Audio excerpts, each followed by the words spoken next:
Hello, and welcome to another edition of Spotlighting Paradise. I'm your host, Henry White.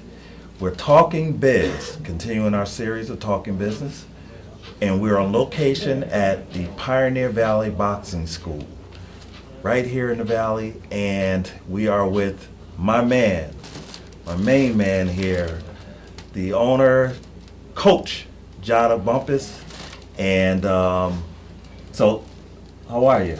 I'm all right, brother. Good.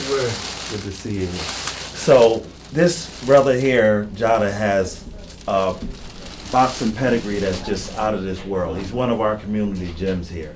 So we got a lot to get to, and I'm going to jump right into it here. Well, first of all, welcome and thanks for coming on the show. All right, that's cool. Yeah. So tell the folks out there, how long have you been in the Valley here? I believe it's almost 10 years, correct? Well, I've been in this building 10 years. I've been teaching for 24. I've been in the game for 43 years, Right. since 1969. Right. And when you mean in the game, I mean, because In the I got boxing it game, right in the yeah. boxing game. Tell the folks out there, tell us a little bit about your background here, because I feel honored just to be here. I came up, between like 69 and 75, I had a few different people that kind of taught me stuff, and but it wasn't until around 76 I was introduced to a man named Val Boston, and he taught it in the context of like a curriculum. He tried to teach you to learn things, certain things, and I always knew that one day when my career was over, I was going to teach, because boxing wasn't really taught in a way that you really understood what you were doing. You would pick up this from this person, this from that person. Right.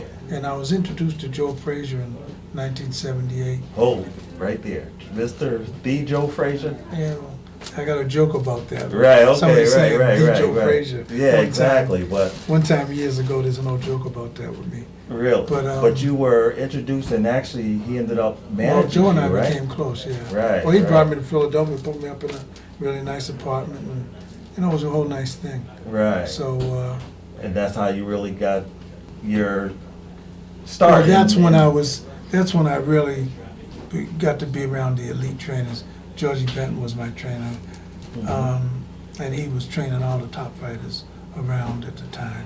And so, but then, his co-coach Val Colbert was, it was a tandem. The two of them worked together. Right. And but later I would leave Joe, and I was handled by a guy named Rabbi Lee, who, his son, Caveman Lee, was a heck of a middleweight, and who ended up going to the Kronk Gym at one point. But then I ended up with Howard McCall, who was a two-time Pennsylvania state boxing coach. But around that time, I started hearing about people fighting under my name and stuff. That wasn't uncommon in those days. Your fighting name was Jada Banks, right. Right, okay. And, so you folks out there, Jada Banks here. Yeah, and so... in Philly at the yeah, I was time, in Philly, too, right. Exactly. And then it's at some point just a lot of really crazy stuff. I wasn't making a lot of money, but it was still money, and you need it. And I had a little family. I had my middle child, who's my oldest daughter. She was on the way, just a couple of months away, and I had one fight. Finally, I'd been hearing about people fighting under my name, but I was fighting out at the Martin Luther King Arena at 46th and Market in Philly, and what happened was they told me to go to Penn Station, and that somebody would pick me up and take me to the fight and stuff. Well, I was walking up to the ticket booth in Penn Station. Hal Greer, who worked out at St. Rena, he's a basketball Hall of Famer. Right. Hal was running, Jada, waving his arms, and I turned and I looked. He said, "Man, we got to go back to the arena. They don't want you to fight." I said, "What?" I'm thinking it's money. Right. All right, so we go back to the arena, and they put me on a three-way conversation with the promoter of the fight and the New York State Athletic Commission at the time.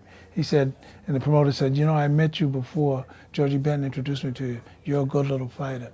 He said, "We don't want you, man. I'm sorry.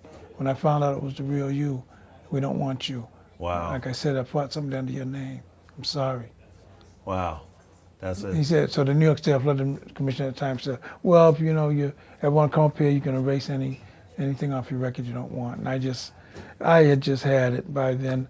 I had been going through stuff. They wanted me to fight a guy in Canada. Everything on the contract was in English, but everything in the blank spaces was in French. Right. That's the. So it was just the final straw with the thing. I could imagine. And I remember walking with Hal Greer afterwards and saying, man, I think I'm going to go back to school. Right. And Hal said, yeah, it sounds like a plan. Right. And that's what you did. Yeah, now, I just ended that. And well, speaking of school, and we'll get back to more of your boxing pedigree and because I find it fascinating. For you boxing aficionados out there and historians, this guy is a joy to talk to. I mean, he's got an opinion, obviously, on all kinds of boxing and boxers, which I love. But I really want to move forward a little bit and talk about this amazing and awesome school, boxing school that you have right here in Northampton. Sure. Let me ask you, what is the difference between training someone in boxing and, let's say, martial arts? Well, first of all, boxing is a martial art. In fact, it's the only American martial art. The rest of the stuff is, Mideast, Far East and stuff. But so it's an American martial art. But there's a giant difference because we actually train in a way that our sparring, for example, is actually fighting. You just don't have an audience. Right. Whereas martial arts, traditional martial arts, the type of things that they're doing, they're not actually doing them. They make believe they'll put a guy down and they'll make believe they kicked him between the legs. Right. That But type in of boxing, thing. that Boxing doesn't is happen. real. Right, it's The real. only difference is you don't have the audience and you're not getting money or a trophy. So that's the only difference in boxing. None of the stuff. Right. I got but you. you may be training towards That's some kind right. of goal or something. Well, you have to because it's real. Right, exactly. And we say in the game, if you can't fight drunk, you can't be a boxer. Right. And so you learn that in there. Right. And when you see somebody get up off the canvas, it's not because they've been knocked down before. They get up off the canvas because they learn in here that you don't stop unless the ref stops it or the bell stops it. Right. Exactly. That's why they get up. Right. So, so it's different. It's real. It's definitely real. And speaking of real, I mean, I can imagine that boxing and the teachings of boxing is so much in relation to everyday life. Sure. You can take the lessons from boxing. Well, because the major thing is that when you're confronting your insecurities and inadequacies, nothing requires you to do that on a level that boxing does because it's your personal safety. Absolutely. And that's a whole nother thing. Yeah. That's a whole nother thing because, I mean, a guy can take a hit in football, but the guy that's doing the hitting doesn't have to worry about retaliation. That's true. He might think he's tough, Ronnie Lott and these guys. They're not tough. The guy's not going to hit your back. Right. He's running from you.